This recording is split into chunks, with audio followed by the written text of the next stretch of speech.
ఉప ఎన్నికలు వస్తే మా సత్తా చూపిస్తామన్న బీఆర్ఎస్ ఈరోజు ఎమ్మెల్సీ ఎన్నికల్లో ఏ ఒక్క సీట్లో పోటీ చేయకపోవడం అనేదే మీరు వాళ్ళిద్దరి రాజకీయ రహస్య ఒప్పందానికి సూచిగా చూడాల్సిన అవసరం ఉంది. ఈరోజు ఉత్తర తెలంగాణలోనే బలంగా ఉన్న బీఆర్ఎస్ పార్టీ ఎందుకు గ్రాడ్యుయేట్ ఎమ్మెల్సీలో పోటీ చేయలేదు, ఎందుకు నల్గొండ కానీ ఎందుకు వరంగల్ కానీ ఈ టీచర్స్ ఎమ్మెల్సీలో ఎందుకు చేయలేదనే అంశం గతం నుంచి మేము చెప్తూనే ఉన్నాం.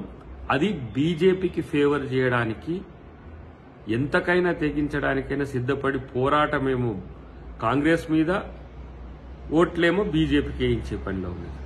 కాబట్టి దీంతో బీజేపీ రాజకీయ భవిష్యత్తు బీఆర్ఎస్తో ముడిపడి ఉన్నదని, బీఆర్ఎస్ రాజకీయ భవిష్యత్తు తన ఉనికి ఉంటుందో లేదో అనే అనుమానం అయితే ఇప్పటికీ ఉన్న పరిస్థితుల్లో కొంత ఇంకా కాంగ్రెస్ పార్టీ డెఫినెట్గా దానికి సంబంధించిన రెబల్ లేకపోతే సిమిలర్ క్యాండిడేట్స్ సంబంధించిన అంశంలో కొంత నష్టం జరిగి ఉండొచ్చు. కానీ ఐడియాలజికల్ వార్లో బీజేపీని భవిష్యత్తులో కాంగ్రెస్ పార్టీ దేశంలోనూ ఇటు రాష్ట్రంలోనూ భూస్థాపితం చేయడం ఖాయం.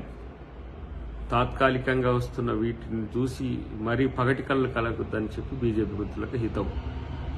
ఈ 3 ఎమ్మెల్సీ ఎన్నికల్లో బీఆర్ఎస్ ఊసే లేకపోవడానికి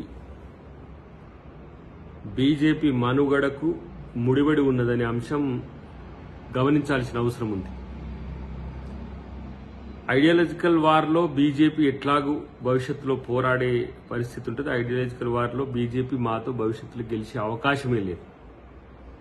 కానీ ఈ ఐడియాలజికల్ వార్లో బీజేపీ వైపు బీఆర్ఎస్ ఉండడం అనేదే గమనించాల్సిన అవసరం, తెలంగాణ ప్రజలనేది గుర్తుంచుకోవాల్సిన అవసరం.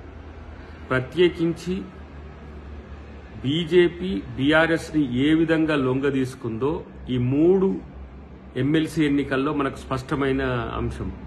కాబట్టి ఇప్పటి నుంచి బీజేపీని బీఆర్ఎస్ను వేరే ఘాటాన మేము కట్టలేం, 2 ఒకటే. రెండవది 2 ఎమ్మెల్సీ ఎన్నికల్లో గెలిచిన పరిస్థితుల్లో బీజేపీ నాయకులు మాట్లాడుతున్న తీరు చూస్తే ఒకంత హాస్యాస్పదంగా కూడా ఉన్నది. ఎన్నికల కోసం, ఓట్ల కోసం బీజేపీ ఎప్పుడైనా పోరాడుతుంది, ప్రజల కోసం పోరాడదు. ప్రజల కోసమో లేకపోతే రావాల్సిన నిధుల కోసమో కేంద్రం మీద పోరాడి తేవాల్సిన అంశం మీద ఉండదు. కానీ ఓట్ల కోసం పోరాడుతుంది, అది కొన్ని పార్టీలను పక్కన పెట్టుకొని.